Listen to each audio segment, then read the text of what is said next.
In an era where everyone thinks their opinions are so damn important, I'm here to give you a little piece of my mind. Welcome to Unaffiliated the Podcast with your host, B. Seth. Let's go.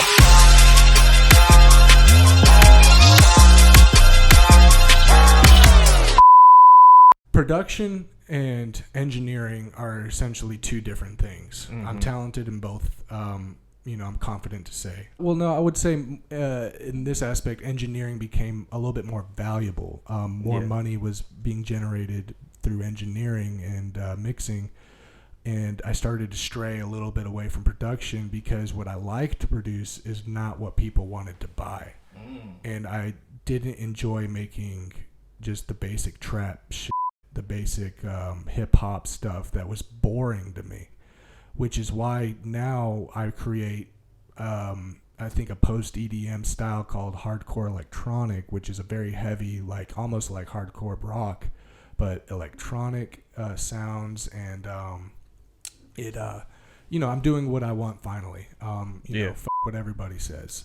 I'm not trying to sell beats anymore. And if you want a custom beat, I'll do it. But, the money's got to be right. And that's only because the supply is down. Demand might be high, but I only make a few beats. I don't know. I would say a few beats a year now. As opposed to like making a bunch. But anyway, I started losing interest because of that. But also mixing and mastering and engineering entirely just was generating a whole new value to me. And at first I didn't enjoy it because it's not what I wanted to do. I wanted to be a producer. So I had to find the love in engineering, and something clicked. I think it was working on Lucas Breeze's not his first album. We'd done so many, but it was called Lucy Ball. Okay. And something clicked with me there. I knew that I was like, whoa, I'm doing something pretty dope here. Like, I'm making things sound good. And even as, pale and, amateur as it was, to me, it was, a breakthrough. Right. And so then I found the value in mixing and mastering and engineering entirely over production. But to answer your question, it was, production became a job, and I didn't like that because I was conforming to what other people wanted instead of doing what I want. And making music, people want to do what they want to do. It's creating, like you said earlier. Everybody's trying to create. And I just became a tool, and I didn't like that. Although I'm still a tool, but I'm good at it. And you still have creativity even in that realm to still put your own spice on things. Exactly, and a lot of people trust that. They enjoy they come it. to you for that. They don't tell me what to do. I mean, sometimes they do, but like when I'm going in on a track, most artists are like, "Yo, that's dope," or they're they're just praising me for it, and I'm like, it makes me feel like I'm like a dog on a leash, and until they like let me go, then I'm like all over it. Kill that. And so I mean, it feels good to find the value in engineering over production, but I still produce, guys, and I'm still going in on that shit. So get at them. Tell me a moment that was kind of like confirmation for you, because even if something is what we just see and we only see it, at what point was it like, okay, this is really real? When Steve Knight, he is the lead singer of the group Flipside, and if you don't know Flipside, they have a hit song called Someday that has, I think, 60 plus million views on YouTube right now. That was a breakthrough moment. Someday was a great track. He even did some acoustic tracks. But what happened is he flew all the way from California to come to my studio and work with me. Oh, dope. Which was really, really dope. Now things are flooding into mind.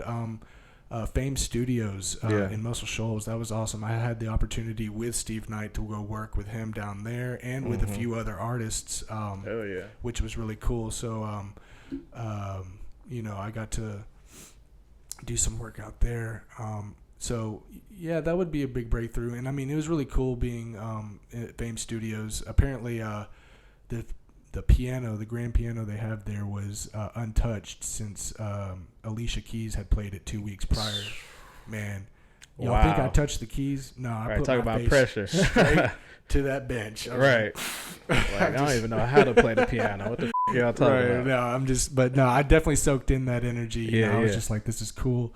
Hell yeah. It's definitely an environment there at Fame Studios. And then, you know, I have to say Phantom Fest 2021 was a huge success and a big shout outs to that. Yeah. Amazing event, especially to see it in our quote unquote little hometown. Right. I think it's really dope and a nice precursor for what's to come in this city, because Huntsville's always been an incredibly talented city.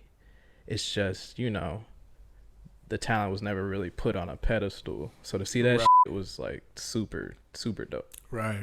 No, it went way beyond what I ever expected. I was very, the intention was never even to put on a festival. It just kind of fell into my hands, you know. Yeah.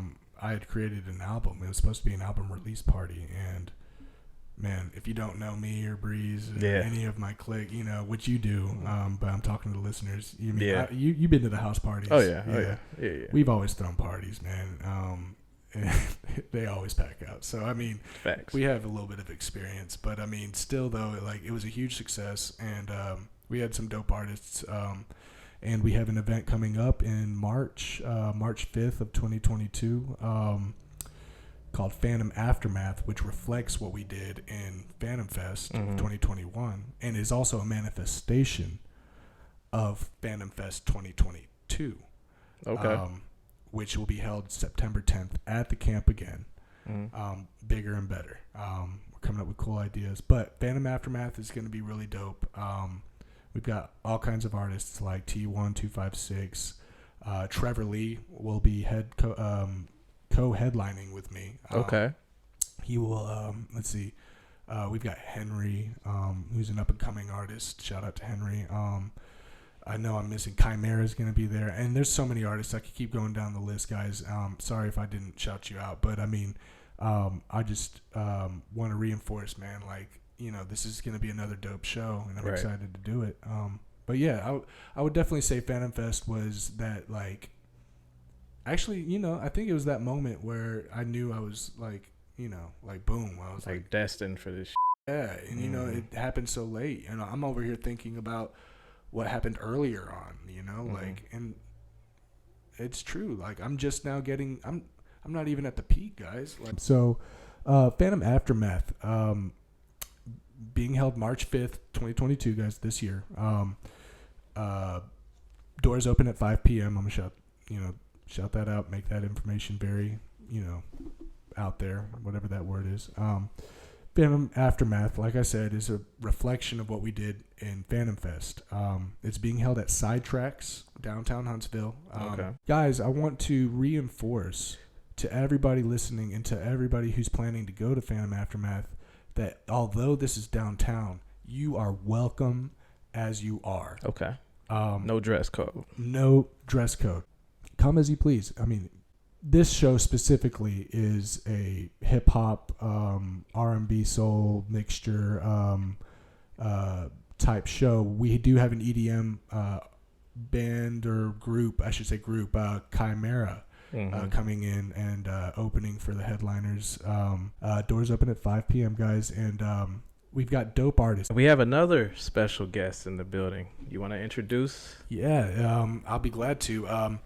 This is T1256, one of the best artists that I know personally. Great musician, great lyricist. I wouldn't know, but from what I understand, he is. I hear from everybody. I don't think he's got a hater in the city. I don't think he's loved by everybody. He's on his way. So with that being said, I would love to introduce T1256. You can have my chair, bro. Come on up. All right, T1, welcome to the show, man. How you feeling? Tell the people a little bit about yourself. Man, I'm feeling good. I'm T1256. A lot of people know me as Tone. I'm cool and feeling good. I just dropped some music. Okay. So, what's your background? You're a rapper, you're a singer, you're a melodic rapper, you a lyrical miracle. Like, tell the people a little bit about your craft and what most people will know you by. To be honest, I do a little bit of everything. Like, a little bit cause there you go. You good. But yeah, I do a little bit of everything. Like, I like to experiment. Like, get in the booth, feel the beat, just vibe on it. Whatever I feel, that's what I'm gonna lay on the beat. Yeah, there you go. Let's start here. What are some of your inspirations for making music? I know my granddaddy, he really loved music. But both of my granddads, one of my granddads was actually in a band or whatnot. Okay. And it just was in me, you know what I'm saying? I got 2 partners that passed this year.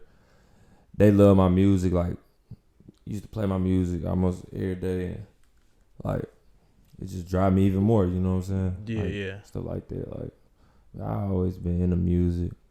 I always wanted to create music. Like, I know I always talking about creating. I always wanted to create. I didn't know how possible it was until I just went and searched for it, you know what I'm saying? Yeah. I started on the like the little the little gaming mics and shit like that. Oh, nah, I feel you on that. And the little apps on your phone and shit. Nah, I started on Audacity. Then it just took off from Audacity. You just kept creating, and then you probably ran into different producers and engineers such as PR. Yep. Okay, dope. What are some other things that just motivate you to be an artist? Because, you know, I've been an artist for my whole life basically, but I didn't really start pursuing it until I was like maybe 17, 18. And there's a lot of ups and a lot of downs. Yeah. Like, those ups hit hard, but those downs hit even harder just because, like, the artistic lifestyle, just especially professionally, it's almost like that. Facts. Like a roller coaster. The highs are really high, the lows are really low. So, like, I'm sure you've faced some great shit and some bad shit. Like, through all of that, what keeps you on track to just keep performing? It's so therapeutic to me. Like, music's so therapeutic to me. Making music so therapeutic to me. Yeah. It just be like, I just lock in. Even in my worst times, I lock in. Yeah. Like, P didn't see me in my worst times and don't even know that. You know what I'm saying? Because I lock in. Like, the night after I had figured out that my partner had passed away, I was at his house shooting a video. Oh, shit.